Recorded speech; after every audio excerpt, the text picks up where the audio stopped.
China? We're building a beautiful wall, a big one that really works, that you can't get over. We're going to build the wall. We have no choice. I want surveillance of these people that are coming in. Build that wall, build that wall, build that wall. They're eating the dogs, the people that came in. They're eating the cats. They're eating the pets. Well, actually, it was the Chinese eating the pets. Apparently my crazy friend here hasn't heard of the food chain. But still, there's no doubt that the people living on the other side of the Great Wall were in fact some of the most savage people in recorded history. In 2 previous videos of mine, I talked about the ancient nomadic Xiongnu people and the nomadic barbarians of the 16 Kingdoms era. I had a number of people comment defending the barbarians, claiming they had unfairly received biased commentary from ancient Chinese historians like Sima Qian, who were brainwashed or inculcated with the idea of Han Chinese supremacy. These comments could be seen as grandstanding for the idea of the noble savage, where civilization in general had been the downfall of humanity, and our primitive counterparts are in fact more in touch with how humans are supposed to live, making them the arbiters of morality, return to monkey, if you will. I don't know about that, but there is definitely some evidence of bias by Chinese historians. In my previous video discussing the origins of Chinese civilization, I talked about how a dynastic China considered itself the only legitimate power in the entire universe, or Tianxia as they called it, and Han Chinese racial supremacy was an uncontested ideology for thousands of years. That being said, something must have forced the Chinese to build the largest man-made structure of all time, built and maintained for thousands of years, costing the lives of hundreds of thousands of laborers, to separate themselves from these barbarians. Surely, such an endeavor was not on a whim, but could only have been motivated by the greatest of existential fears. Do you remember seeing the wall for the first time in Game of Thrones, and hearing them describe the lore about what it was built to protect them from?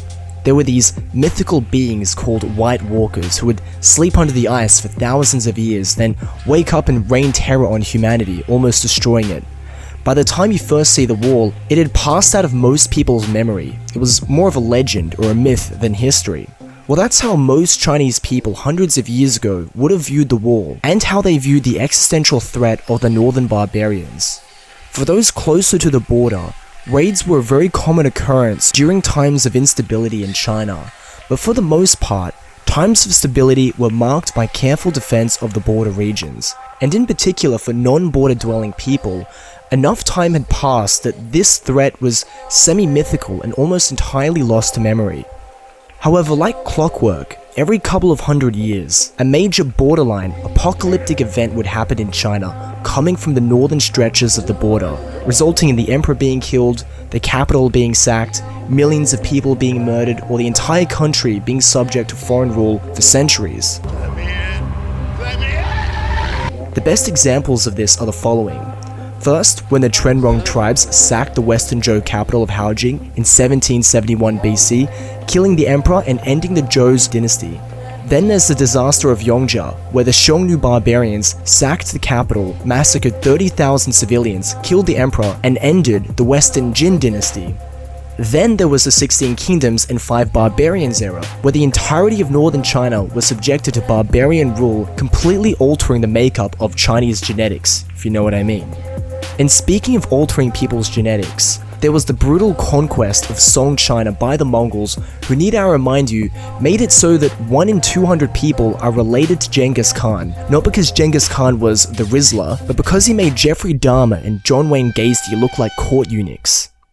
Lastly, there was the subjugation of China by the Tatars of northeastern China, also known as the Manchus, which lasted for 300 years. The Manchu invasion of China is literally one of the deadliest conflicts of all time, and no one's ever really even heard of it. This is despite the fact that it's as deadly as World War I. Each of these events alone ended dynasties, killed hundreds of thousands of people, or in some cases tens of millions, permanently altered the ethnic makeup of Chinese people, if you know what I mean, and resulted in the raising of innumerable historical capitals. But why did the so-called barbarians have such a hard-on for Chinese civilization? Well, the battle between established agricultural civilizations and pastoral nomads is an ancient and primeval rivalry that goes back to the dawn of Chinese history. from the time of the founding of Chinese civilization in the Yellow River Valley, due to the proliferation of widespread agriculture, the pastoral nomads had constantly been at odds with those who had established themselves permanently in fixed places. Unlike the agriculturalists, the pastoral nomads earned their living by migrating their herds from place to place to seek fresh fodder, whilst also making a living from hunting and foraging. Such activities couldn't take place on land occupied by people who grew crops and raised livestock. As the population of agriculturalists swelled, so too did their need to expand the land that they controlled, which meant less and less land for those that relied on a nomadic lifestyle. From the time of the Yellow Emperor, Chinese civilization continued to expand outward, pushing the pastoral nomadic tribes further and further toward the periphery. Both kinds of people had lifestyles that were completely opposite, and as such, conflict between them was inevitable. Agricultural civilization settled the land and prevented the nomads from using it, and in turn, the nomads raided the land, taking whatever they wanted, continuing a cycle of bloodshed that would last for many millennia. But if there are barbarians in all corners of Chinese civilization, why is there only a wall in the north? Although there were so-called barbarians in the south, it was the barbarians to the north that posed the greatest threat to Chinese civilization, as they were the closest to the Chinese heartland, which also lay in the north. Also, if you've ever been to South China, people there are just relaxed, it's just too hot to do anything.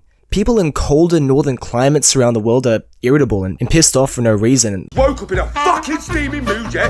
Because I live in a shithole! Do you know what I mean? Birmingham is a fucking shithole!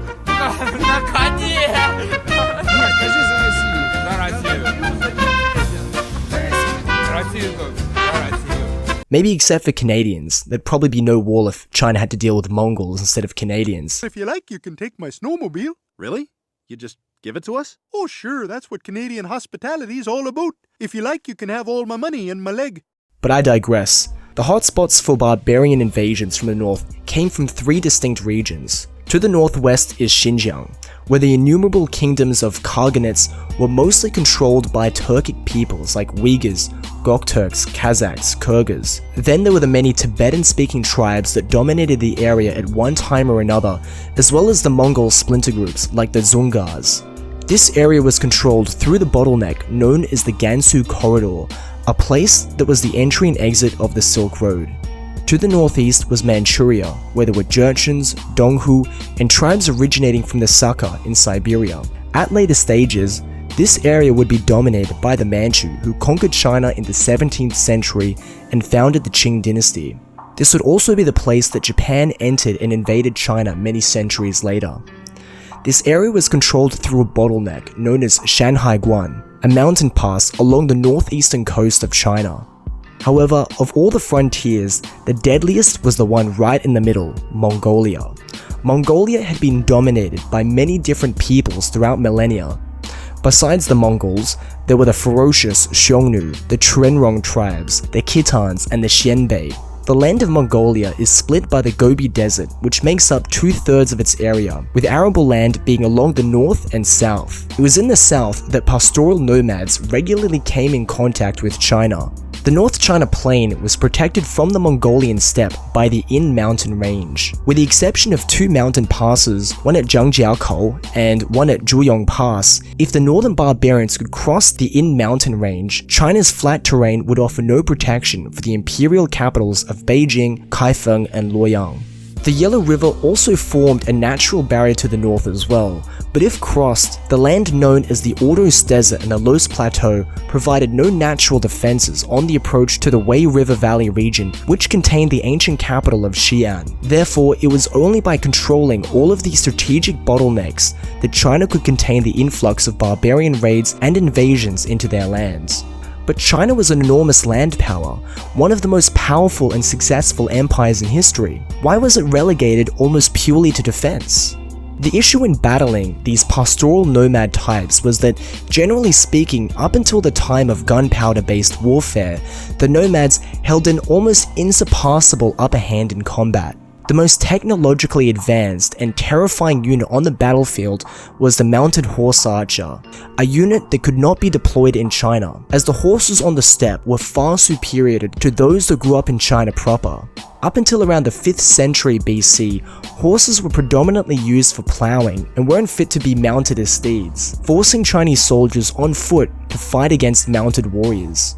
Even when China was able to acquire these steeds during the late Han period, people could just never ride them the same way steppe nomadic people could. On top of that, the harsh life of those living in the Eurasian steppe prepared them to become expert archers from a young age. They spent their youth hunting animals with bows and arrows from their horse, whilst also protecting their livestock from vicious predators like wolves and bears.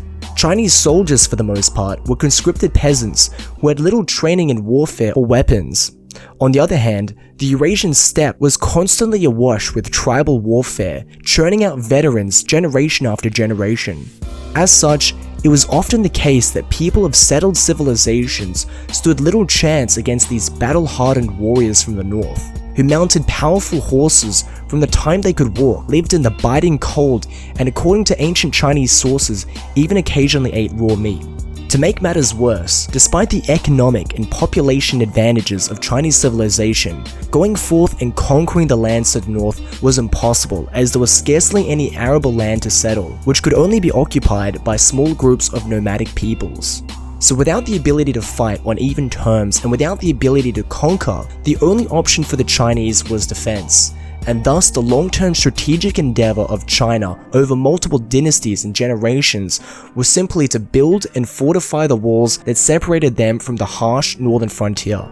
Although the preliminary building of the wall had begun during the Western Zhou, the actual walls used in the Great Wall of China were first built by the individual kingdoms during the Warring States period. Many of these walls had come up in defense against rival Chinese kingdoms. However, the states on the periphery had begun to build walls to defend themselves against raiding barbarian tribes.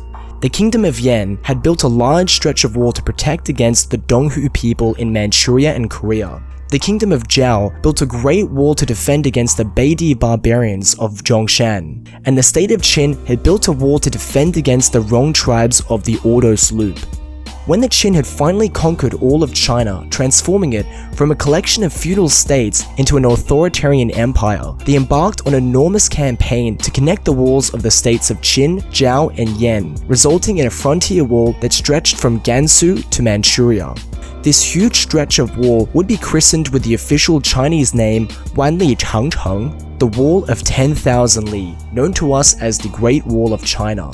The Great Wall of China didn't just serve a defensive purpose, but by serving as a defensive bottleneck at the Gansu corridor, it helped manage and control the trade going along the Silk Road, allowing the trade along the route to be tapped and providing a valuable source of income for the empire. The building of the wall was not without cost though, with most of the wall being built within a 30-year period during the Qin dynasty's reign. The only way the wall could have been completed in such a short amount of time was through brute authoritarianism, with millions of people being conscripted into this audacious construction plan. With the Warring States period at a close, the Emperor Qin Shi Huang was left with a conscripted standing army of millions, which he put to work, not just on the construction of the wall itself, but also logistics, the building of roads to access it, mining for stone, making food to feed the workers, etc. At least 400,000 people died in the building of the wall, as workers often operated in unsafe conditions without proper attention to their needs, many of them being buried in the wall itself. Dynasties after this would continue the legacy of the Qin, building and maintaining the wall, with most of the additions coming from the Han and Ming dynasties. The few notable exceptions to the wall's maintenance occurred when China was subjugated by the barbarians they were trying to defend against. For example, when the Mongols subjugated China for a century, there was no need to maintain the walls, and the same happened with the Manchus subjugated China for 300 years, as they had allied with the Mongols against China, so again there was no need to maintain the wall. However, there was an instance when a barbarian kingdom was actually the one to defend and maintain the walls. During the 16 Kingdoms and 5 Barbarians era, all of northern China was engulfed by various barbarian tribes who dominated China for a few centuries. They were later consolidated into one kingdom known as Northern Wei, which gradually became Sinicized and adopted Chinese culture. They, in turn, were attacked by another barbarian group further to the north, known as the Rouran Khaganate, forcing them to pick up where their forebears had left off and continue to maintain and defend the walls. An interesting caveat to defending the wall is the Tang dynasty, which didn't focus much on maintaining the wall, as they preferred a policy of allying with barbarian tribes, playing them off against each other. This was a popular strategy employed by the Byzantines and the Persians. Thanks a lot for watching, guys. If you like this video, make sure to subscribe to my channel, and if you want to help keep this channel alive, please consider subscribing to my Patreon page for as little as $5 a month. Thanks, and I'll see you in the next video.